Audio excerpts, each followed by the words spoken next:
இயேசு கிறிஸ்துவின் இனிய நாமத்தினாலே இந்த நாளில் உங்கள் யாவருக்கும் அன்பின் வாழ்த்துக்களை தெரிவித்துக் கொள்கிறேன்.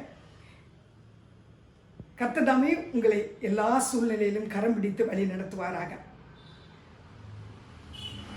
தீர்க்கதரிசி ஒரு முறை சொல்கிறார், ஏன் என் ஜனம் சங்காரமாகிறார்கள் அப்படின்னுங்கிற வார்த்தைக்கு தேவன் தீர்க்கதரிசியை கொண்டு பேசும்போது, என் வேதத்தை அவங்க அறியாததுபடினால் என் ஜனங்கள் சங்காரமாகிறார்கள் என்று சொல்றார்.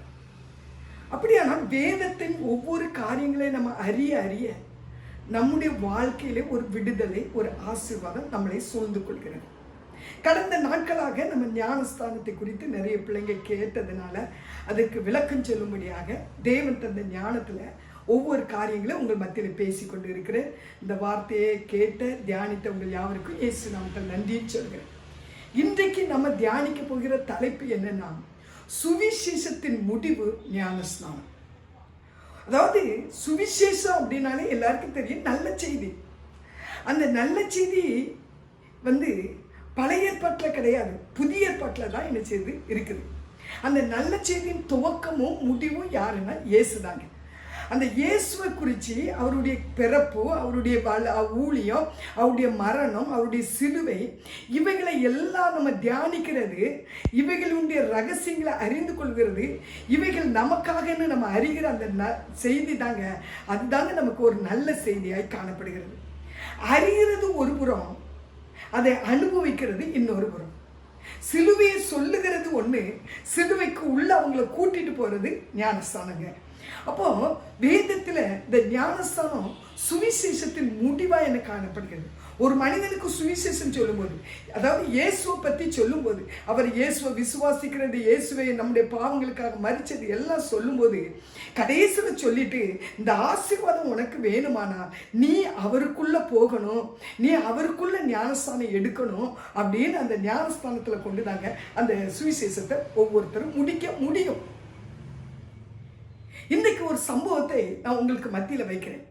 நீங்க அப்போஸ்தலரின் புஸ்தகம் 8ஆம் அதிகாரத்தை எடுத்துக்காங்க.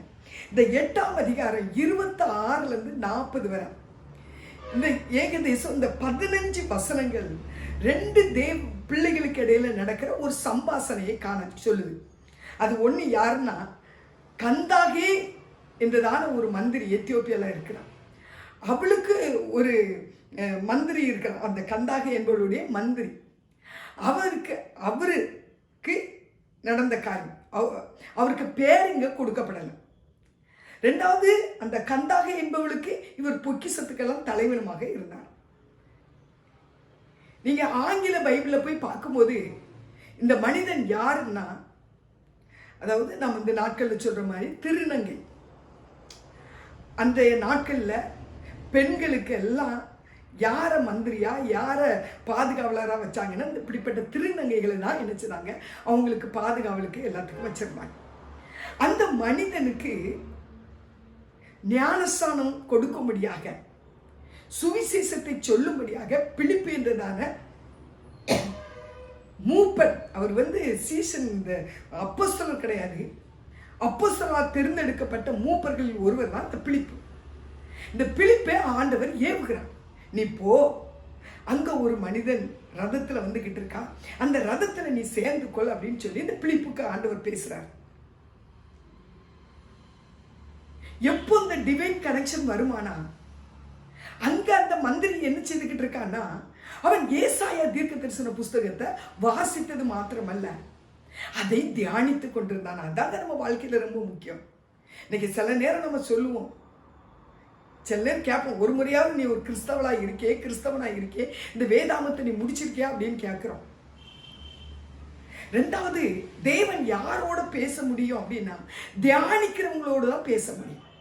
இந்த தியானிக்கும் போது எந்த சபையும் கொண்டு வரக்கூடாது, எந்த பாஸ்டரையும் கொண்டு வரக்கூடாது. நீங்களும் ஆவியானவருமா இருந்து தியானிச்சா அடுத்த கட்ட வெளிச்சம் உங்களுக்கு கட்டாயம் கிடைக்கும்.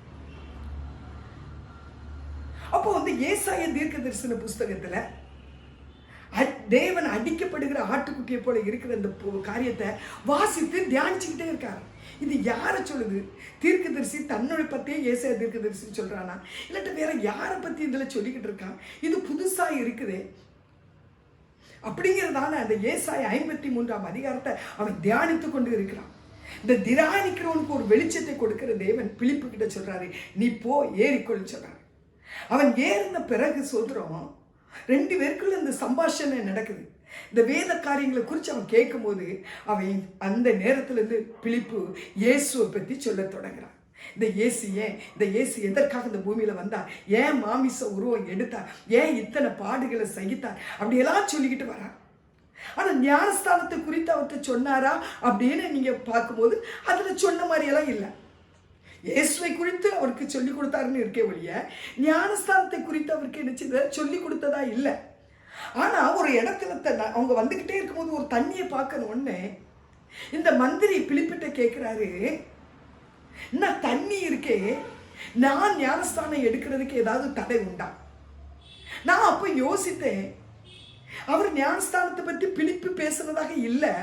ஆனா இந்த மந்திரி ஞானஸ்தானத்தை கேட்கிறான்னா கட்டாயம் பிலிப்பு அவருக்கு ஞானஸ்தானத்தை குறித்து கட்டாயம் அவர் டீச் பண்ணியிருப்பார். அந்த வெளிப்பாடு அவர் சொல்லியிருப்பார். உன் அக்கிரமங்கள் மன்னிக்கப்பட, உன் பாவம் மன்னிக்கப்பட, அவர் தாமே நம்முடைய அக்கிரமங்களை ஏற்றுக்கொண்டு நம்முடைய பாவங்களை சுமந்து நம்முடைய மீறுதல்கள் எல்லாவற்றுக்காக அவர் மரித்தார்னு இருக்கலாம். அப்போ ஓ அக்கிரமத்திலிருந்து, ஓ மீறுதலிருந்து, ஓ பாவத்திலிருந்து நீ விடுதலை பெற வேண்டுமானால் நீ ஞானஸ்தானம் எடுத்தா மட்டும் போதும் அவரை விசுவாசித்து அப்படின்னு அவர் சொல்லி கொடுத்துருக்க வேண்டும். அதனாலதான் தண்ணியை பார்த்த உடனே இந்த மந்திரி கேட்கிறாரு, ஐயா நான் ஞானஸ்தானம் எடுக்கிறதுக்கு ஏதாவது தடை உண்டா? தண்ணி தான் இருக்கே. அப்ப பிலிப்பு சொல்றாரு, விசுவாசித்தால் தடையில்லை. எதை விசுவாசித்தால்? என் பாவத்துக்காக ஒருத்தர் மரிச்சிட்டார், என் அக்கிரமங்களுக்காக ஒருத்தர் மரிச்சிட்டார், நான் மரிக்க வேண்டிய இடத்துல அவர் மரிச்சிட்டார்.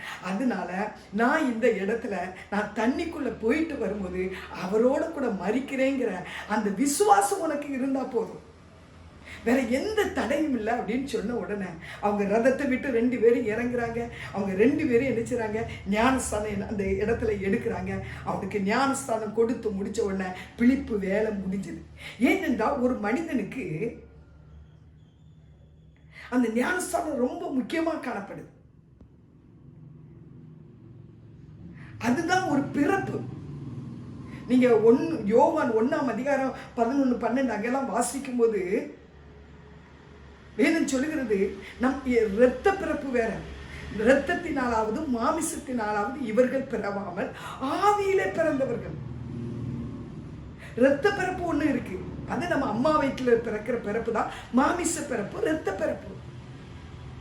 ஆனால் இப்ப நாம யாருக்கு பிள்ளையாய் பிறக்கிறோம்னா இயேசுவுக்கு பிள்ளையாய் பிறக்கிறோம். இயேசுவுக்கு பிள்ளையாய் பிறக்க நீ இரத்த உறவுக்குள்ள போகாத, நீ ஆவியின் பிறப்பு தான். இந்த பிறப்புக்குள்ள நீ வா, புரியுதா? அப்ப இந்த பிறப்புக்கு பேரு ஆவியின் பிறப்பு. அப்போ ஒரு மனிதனுக்கு சுவிசேஷத்தை சொல்லிட்டேன் அப்படின்னா இயேசு நல்லவர் தெய்வம்னு சொன்னா மட்டும் போதாது.